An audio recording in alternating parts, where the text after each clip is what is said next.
Yo, what's going on? Mike from Mike Talk Sports. So Paulo Costa just announced a new 4-fight deal with the UFC, and he's in negotiations with Khamzat Chimaev and Sean Strickland. Let me tell you guys what's next for Paulo Costa. I think it's always good for MMA, the UFC, and combat sports in general to have those guys who fight right outside of the title, who you know for a fact is never going to win a title. Maybe they get 1 or 2 titled shots in their career, but for the most part, they're an extremely fun fighter with a fun style, and more importantly, they are very good at getting fans' attention. Paulo Costa really fits this mold, in my opinion. Him with his secret juice and everything he does on Twitter and social media, I think he's absolutely hilarious. Now, it goes from hilarious to a little bit frustrating when you start being inactive and acting as though your worth is sky high, when in reality, Paulo Costa definitely gets people watching him, but for the most part, he's not as big money as he thinks he is.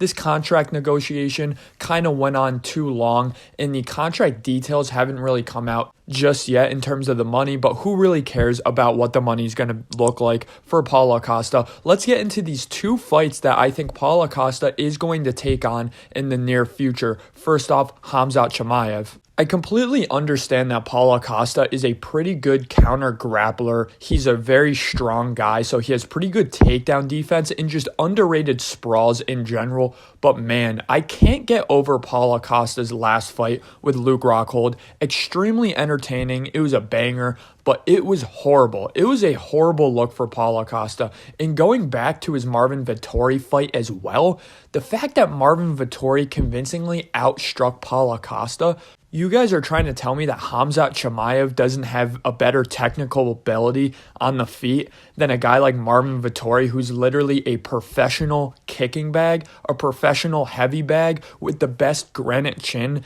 in maybe UFC history. But besides having a great block chin and a big block head out of the Italian Dream, all he has is a jab straight with the occasional leg kick. You're telling me Khamzat Chimaev can't mix it up more on the feet than Marvin Vettori? Not only that, but again, Luke Rockhold was able to hold Paulo Costa down. Luke Rockhold has looked absolutely atrocious lately and didn't even look good in that fight. His mouth was wide open, gasping for air after the first 3 minutes of that fight. I can never pick Paulo Costa to be a serious fighter in the UFC ever again after that Luke Rockhold fight, to be completely honest with you guys. So in my opinion, Khamzat Chimaev not only ragdolls him in the grappling department, now I think it will be his toughest ragdoll yet in terms of just the sheer size of Paulo Costa.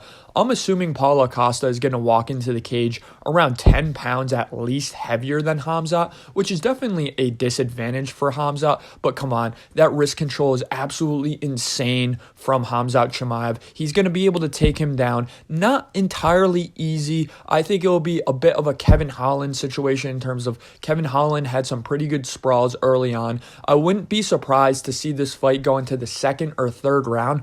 But in my opinion, Khamzat Chimaev can win this fight in any way against Paulo Costa. I think he's a more technical striker than Paulo, and I think their power is about even. If not, I would say Khamzat Chimaev has better power than Paulo Costa.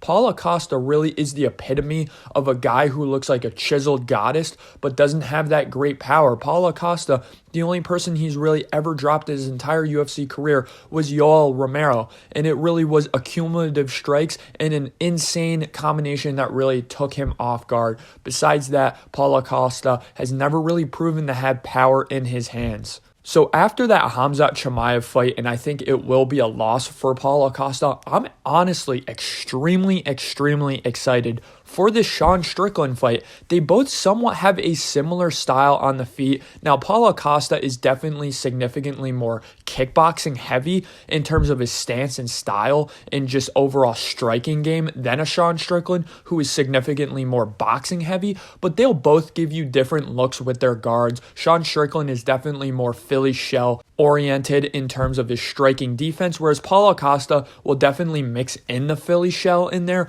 But overall, again, he'll just mix up a bunch of different looks on the feet in terms of his guard. I'm very intrigued to see this fight happen. I think this will be a 5-round main event in a fight night, and I think this fight really deserves a 5-round main event. The thing is, Sean Strickland has honestly insanely impressive cardio, and Paulo Costa is a guy with those huge muscles that carries around way too much muscle mass, honestly.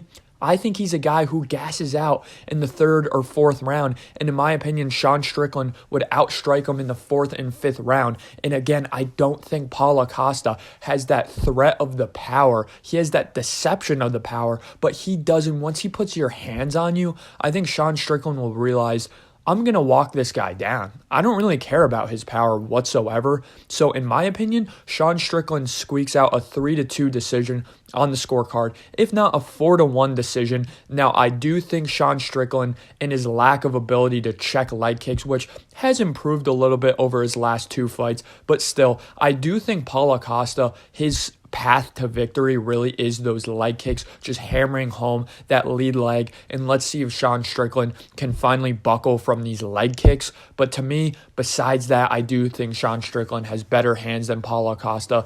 And in my opinion, he should be able to stuff enough takedowns from Paulo Costa to have this fight stay on the feet. And after that, man, there's a couple intriguing fights at 185. I don't think he ever fights Alex Pereira. Jared Cannonier would be an interesting fight. I think this fight would be a 5-round main event in a fight night in an Apex arena as well. And I think it would go down similarly to Sean Strickland. But Jared Cannonier is different from Sean Strickland. He's definitely more of a kickboxer than a boxer. So it would be an interesting stylistic matchup. In my opinion, honestly, a better stylistic matchup for Paulo Costa than it would be against Sean Strickland. It would be close. It would be a very close fight. I think he mops the floor with Dricus Du Plessis, to be completely honest. I do think that would be a nice bounce-back victory for Paulo Costa, maybe on his 3rd or 4th fight on this 4-fight deal with the UFC. Dricus Du Plessis, not a great fighter, not very technical, and not to say he gasses out in his fights. I understand he has that broken nose, so he's always a mouth breather, but I don't know, man. I've just never been impressed with Dricus Du Plessis at all. I really thought he was going to beat Derek Brunson, but I thought he was going to beat him because of his athleticism, his size, and his will to win, not really his technical ability, and I think this played out perfectly in that fight. I think Derek Brunson probably 10 years ago mops the floor with Dricus Du Plessis, but we all know Derek Brunson is completely washed at this point. I'm honestly happy to see him retire. Again, he does beat Derek Brunson, like I just said, but Derek Brunson's not going to fight again. At 205, I think he'd have some interesting matchups. I think he beats Anthony Smith. I think he'd have an extremely interesting fight with Johnny Walker. That's a fight that I genuinely really want to see by the time Paulo Costa is done with the UFC. Him versus Johnny Walker, very similar stylistically, very similar frames, very similar in terms of their size. Again, I would love to see that fight. That's a sneaky good fight to make. But besides that, at 205, Paulo Costa convincingly loses to everybody in the top 5 outside of Anthony Smith. He loses to Yuri Prochazka. He loses to Magomed Ankalaev. Big Polish power Jan Blachowicz versus Secret Juice Paulo Costa. Give me Jan Blachowicz. And then Alexander Rakic. Give me Alexander Rakic. So honestly, I'm excited for Paulo Costa. I'm very glad he got this deal done. Again, very entertaining guy, very funny guy, and he's genuinely an entertaining fighter. Can't wait to see Paulo Costa back in the octagon.